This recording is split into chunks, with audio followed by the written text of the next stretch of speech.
Hello everyone, welcome back to another video on the channel. We have El Salvador, one of the first countries to accept Bitcoin as legal tender, possibly ditching the Bitcoin standard.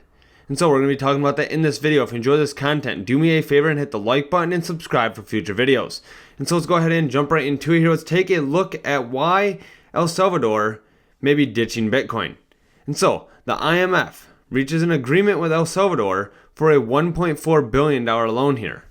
And so we can see El Salvador reached a deal with the International Monetary Fund after 4 years of negotiations that were strained by the country's adoption of Bitcoin as legal tender. And so El Salvador started accepting Bitcoin as legal tender in 2021. And so as I mentioned, they were the first country to do that. However, that could be changing here. And so the Central American nation and Washington-based lender agreed on a $1.4 billion loan to be dispersed over 40 months, according to the statement by the IMF. In exchange, El Salvador has agreed to adopt measures that will improve its primary balance and help cut its debt to GDP ratio, and that includes cutting Bitcoin. And so, the president's adoption of Bitcoin in 2021 put the government at odds with the IMF, sparking credit downgrades, spooking investors, and sending prices for bonds into a tailspin.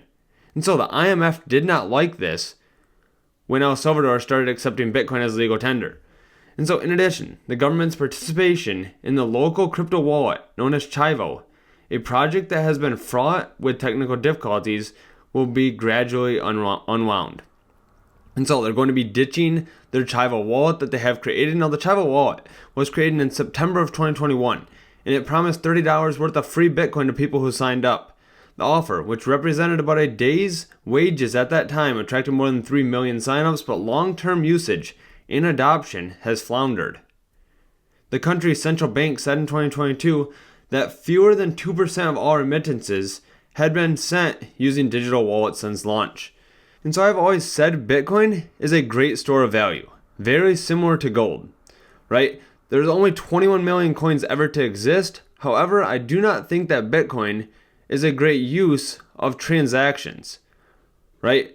There's only 21 million that's ever going to exist, has a lot of fluctuations in the price, and I think there's other cryptocurrencies out there where the technology of blockchain could be utilized and provide a lot of benefits to the financial industry.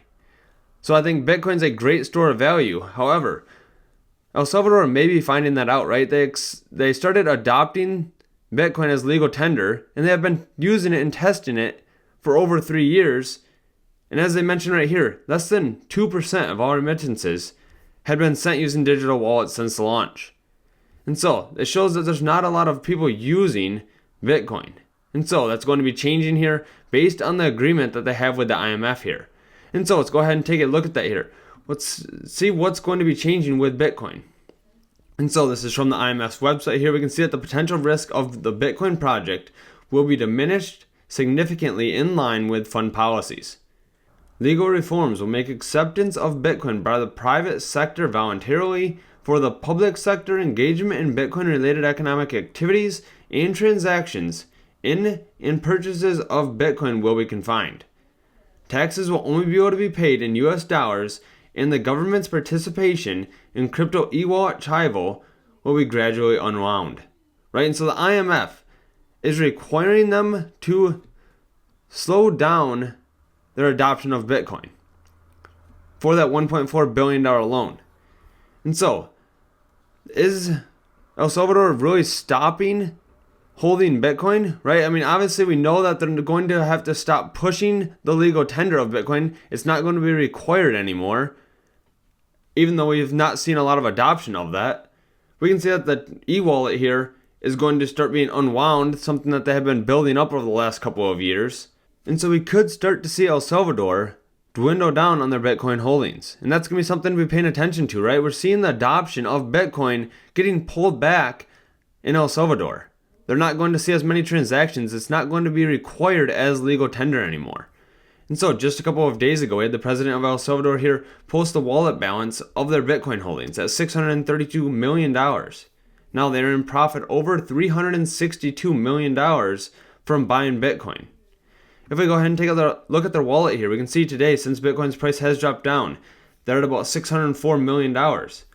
However, they are still buying Bitcoin every single day here. We can see 4 days ago, 1 Bitcoin, 3 days ago, 1 Bitcoin, even 2 hours ago, they bought 1 Bitcoin. And so this will be interesting to watch here to see if they continue to buy that 1 Bitcoin every single day like they have in the past with this new agreement with the IMF. And so let's go ahead and take a look at some more information here. We also have an open letter here to the Dutch government regarding an establishment of a national Bitcoin reserve. And so we are seeing tons of different countries starting to talk about a Bitcoin reserve. Here's a letter to the Dutch government talking about the possibility of a Bitcoin reserve, right? We had the states of Texas and Pennsylvania mention that they are looking into a Bitcoin reserve. We have other countries, right? We've had Russia, we have Japan. And so if this continues to be discussion and we start seeing more and more countries adopt a Bitcoin reserve, the price of Bitcoin is going to continue to go up. Now let's go ahead and take a look at some more information here. We also have Fed Chair Jerome Powell stating that we are not allowed to own Bitcoin. And we started to see the price of Bitcoin go down significantly today. And so let's go ahead and take a look at this video clip. Assets that have been buoyant. Do you see any value or benefit in the U.S. government building a reserve of Bitcoin?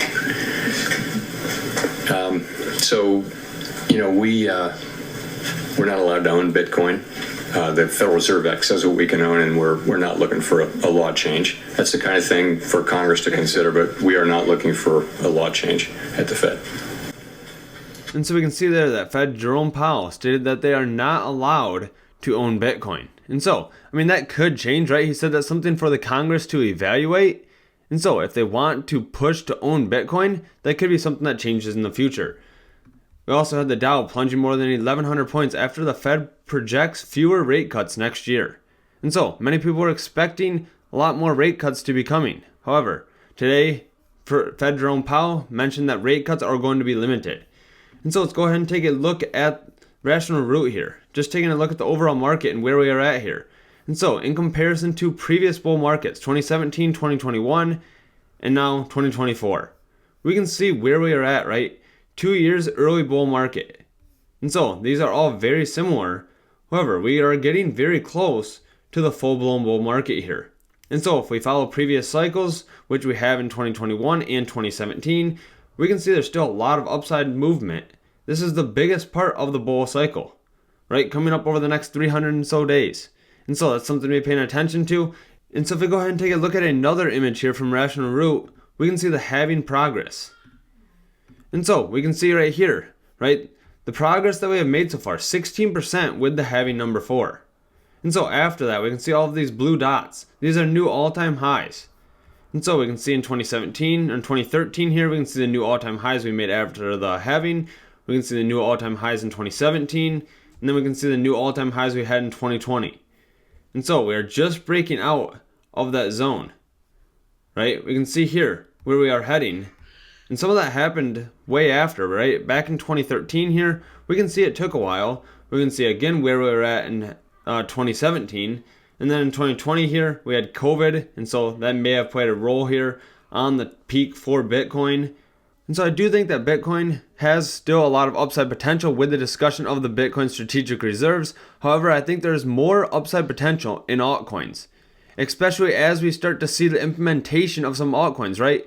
Ripple has been continuing to build, and I feel like they have the infrastructure in place to have a big impact on the financial space. And so that is definitely something to be paying attention to. There's other altcoins out there as well focusing on AI or real world assets. One of those is Ondo or Telcoin. I think those are both very good cryptocurrencies that could do exceptionally well throughout the bull run.